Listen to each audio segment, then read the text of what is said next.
Welcome to the Fashion Translator. I'm Claire, your host. Together we explore how AI and innovation are reshaping the fashion industry through creativity, technology, and global partnership.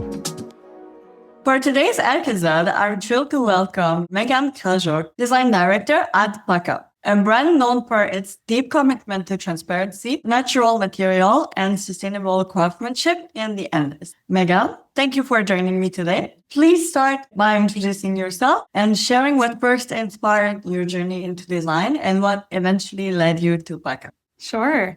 Yeah, thank you for having me, Claire. I'm excited to be here. Coming on 15 years in the apparel industry, I started sewing at a really young age and just fell in love with the craft. For me, clothing design was really special because clothes really represent who we are as a person. It's kind of the first thing before anything comes out of your mouth. It felt like a really easy transition into this career path for me. I started at a catalog and e-com company, Garnet Hill, for 5 years when I first got into the industry, and then have transitioned through a few different companies in Colorado and have landed here at PAKA. So very excited to be at PAKA. I think that apparel's in a really interesting space right now where we're in this great transition of getting out of fast fashion, and it's incredibly welcome for designers like me and just consumers in general. So very proud to be a part of PAKA's journey as we are starting up into the industry. We're turning 10 this year. So it's a big transition for a small brand. Yeah, it's quite a milestone. 10 years is a big step.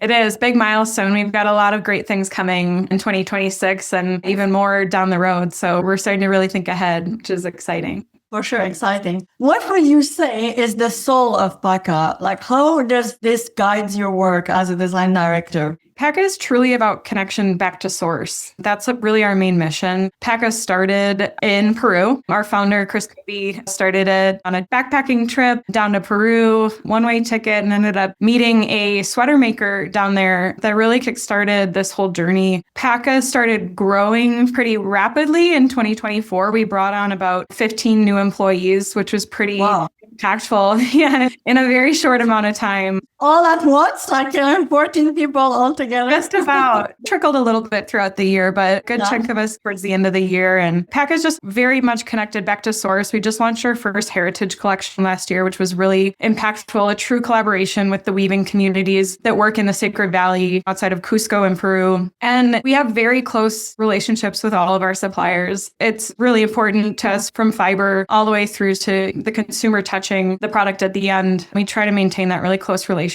with all of these touch points because it is an important journey. And again, particularly as you get out of fast fashion, just how important that experience is. It's a different world, it's a different pace, it's a different process, it's just very different. Can you walk us through a bit more of the different steps? You mentioned like you keep very close collections. So when it comes to the process, give us an overview from idea, from the initial concept, all the way to the finished garment when it's ready to go to the stores. This has been a really interesting journey here because it's like every company does this differently. And what's been really incredible about PAKA is we've been very collaborative and open about the experience and what we've experienced in the past years of all of our collective experiences coming together, what we liked about it, what we didn't like about it, what we thought could be better. So when we kick off a season, we start very authentically. We do 2 to 3, even 4 trips to Peru a year. So that connection back to where we started is really important. And those trips aren't just typical factory visits and things like that. We go out and we meet the weavers. We spend time with them and their families. That was a really incredible part of how we kicked off our 2026 Heritage Collection that'll launch this year. We went down to Peru, met with one of the weaving communities, spent the day with them, went on a hike with some of the women too, which was really sweet to hear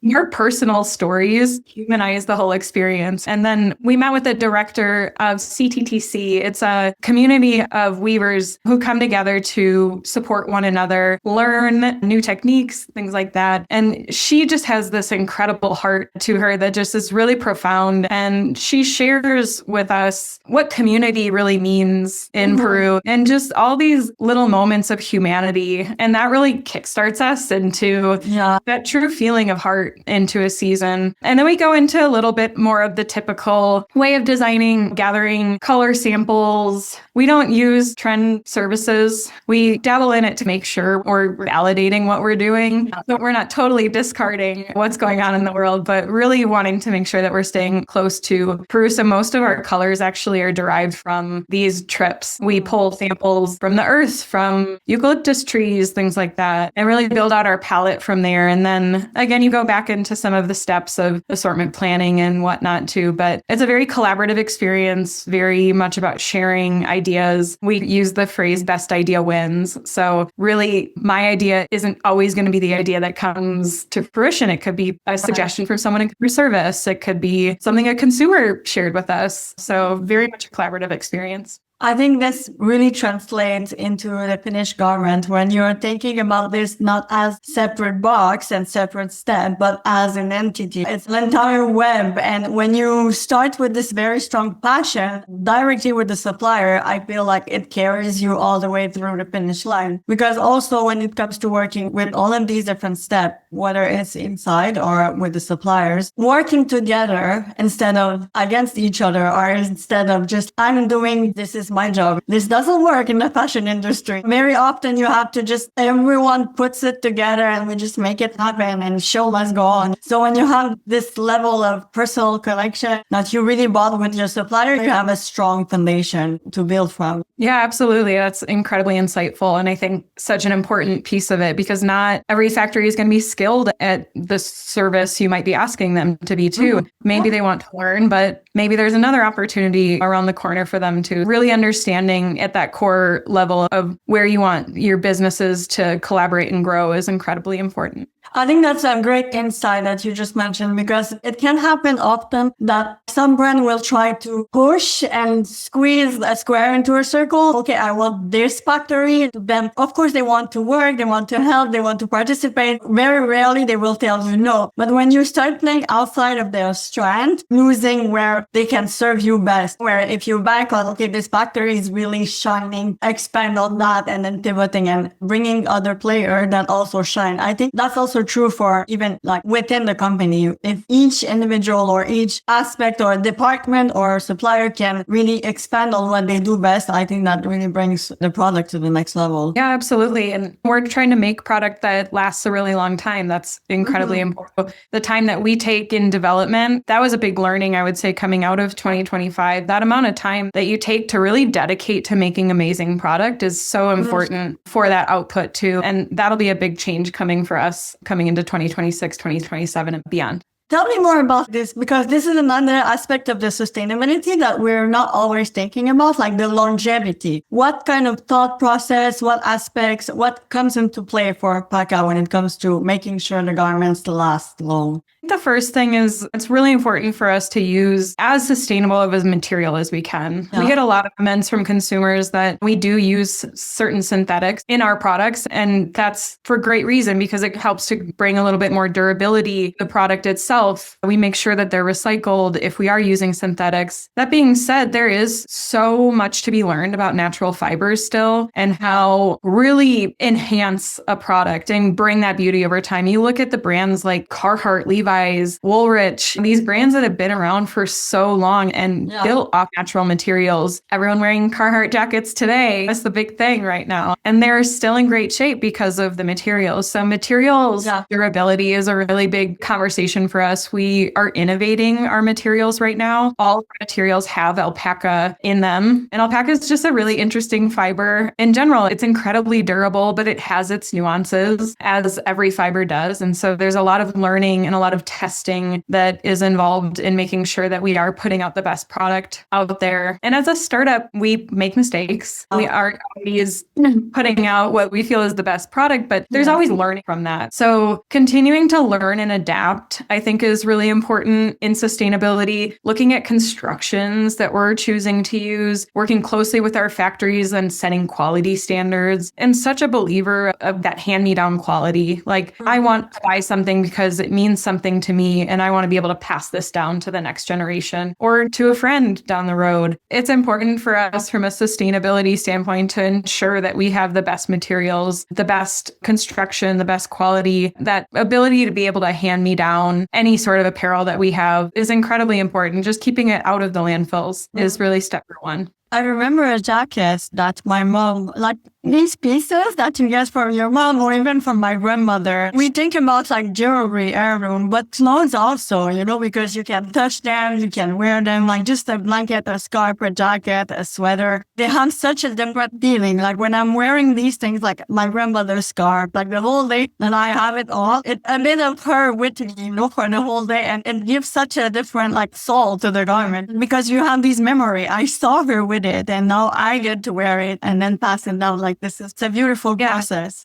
I know. I love that you said that it has soul to it, because I do think there's so much storytelling to be had with the clothing that we wear and where you wore it and who you met when you wore it. It's such a great way to be able to connect really closely with something that we use every day. It's a gateway to tell the story, because once you sit down and let me tell you the first time I wore it, I was going there, or I still remember it's when I met this person, and then you get to share a bit of your story, but with a context. Yeah, absolutely. I love that. If we're thinking about your day-to-day work, if there is one part of it that you could automate today, which one would it be? Ooh, I've been trying to automate more project outlining. I think that or design briefing even, in some capacity. Automating certain systems is actually really important in what we do. Having templates, having a certain set of tools that's readily available for you to upload what you need and move on. We use it a lot in like artwork development now. Or trim development. We do a lot of trim development here. And I think that it is really important to just have that level of consistency in briefing in terms of what you're trying to get out of whatever you're trying to create. So we definitely use it in that sense from an automation standpoint. I do think there's always that human element when I say like design briefing. Like we're never going through and saying, we need a new t-shirt. What should it look like? Yeah. That's the human element that I think is so important to maintain. But I need a new button, and instead of it saying X, I want it to say Y. And so having certain templates like that built, I think help. I've actually also been really liking email automation from a follow-up standpoint too. I think that's been really helpful in setting up drafts, getting emails out, making sure that we've followed up. But yeah, more so on, I would say like that project-based side, it is helpful to get things through a little bit smoother than recreating the wheel every time.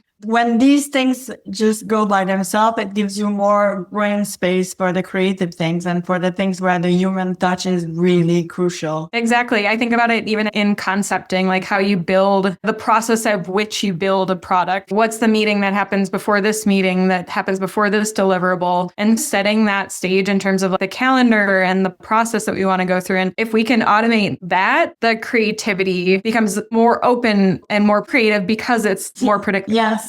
Which I think is really important. It's just such an important piece of it. You want to make as much space as you can for creative thought. Those two can really play together, like the automation of the task that are repetitive and optimizing the space for creativity. I'm excited to see what's the future of that as well. If we think about the future of PAKA, without going into any spoilers, is there some things that you're excited looking ahead, let's say the next 2 to 5 years? Like I mentioned, we're a materials first brand right now. So we've got a lot of great new materials coming on the pipeline. Our goal is to really build a lifestyle at PAKA. And so outfitting head to toe is really important. If you know our brand, we're missing a few things. So there's a couple great programs coming out in the next couple of years that we're really excited about. But for me, it's continuing the community building. We do a lot of in-person events that really allow us to connect directly with our consumer. And I think that's such an important important part of design and giving people what they want versus predicting it for them. There's always the case of people don't know what they need until they see it. And there's kind of beauty in that, but that's where we come in. They can give us the clues and where we need to go to. Getting this feedback, this pulse in real time is also very valuable to continue to grow and make sure you grow in the right direction as well. Definitely. Consumers, they're the heart of what we do. Building that relationship with them is really important. Yes, for sure. So relationship first brand all the way from the consumer and the factory. So it's really end-to-end connection. Yeah, truly end-to-end, as it should be in a lot of ways. We've lost sight of that in this fast fashion cycle that we've been in. And there's so much duplication happening out there. And during COVID, we saw a lot of brands go away. And I think we're continuing to see that too,